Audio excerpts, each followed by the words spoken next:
So, ever since I finished Mockingjay, I have been wanting a prequel to The Hunger Games. I love the series. Eh, I still think they are some of the best books that I've read.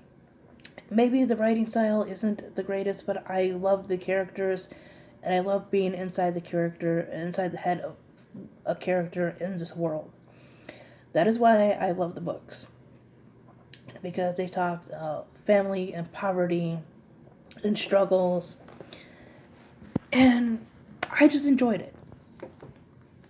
YA or not, genre, whatever.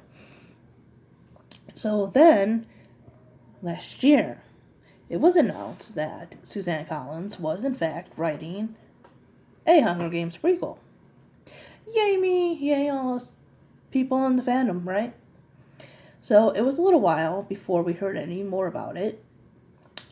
We got this picture online that was a blank cover. It was black with a white feather on it, and it just literally said Hunger Games prequel or something like that.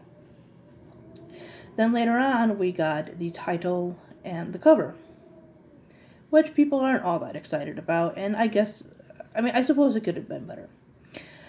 So the cover is green and like black with a golden bird on it, aka pretty much a mockingjay, because that's the bird throughout the book, throughout the trilogy.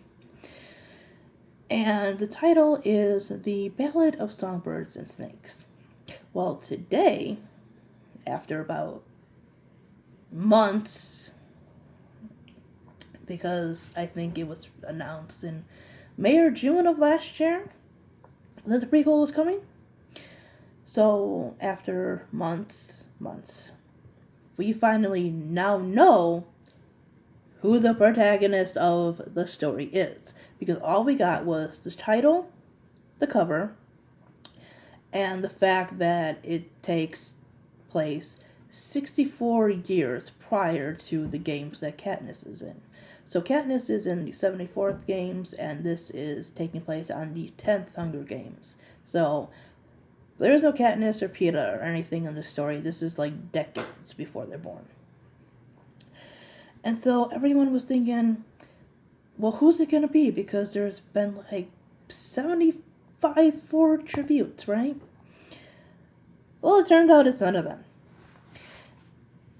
It focuses on President Snow, who is the antagonist of the Hunger Games trilogy. And we got a little bit of an excerpt. It also seems to be told in third person point of view instead of first person point of view.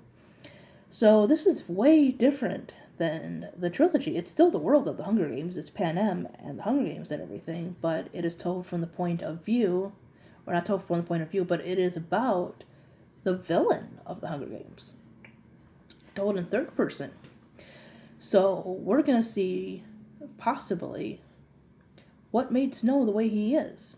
I mean, he lives in the capital. He lives in a world of privilege and, riches and everything. The people of the capital are exempt from the Hunger Games. The Hunger Games are meant for them.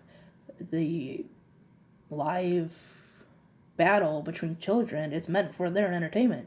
It is punishment for the districts for rebellion against the capital. But of course, in the story, we had good people from the capital and people who didn't agree with this. So, what about him made him go to the way of the games, in favor of them? Was he always in favor of them? Did he always view it the same way? Because in the trilogy, in the books, in the movie, he is evil. He has no qualms about the death of children. He has no qualms about what he does for power. Right? But here we see him as a young man. So in the little excerpt that I skimmed over because I want to read the book when it comes out, I may even go back and reread it, I don't know.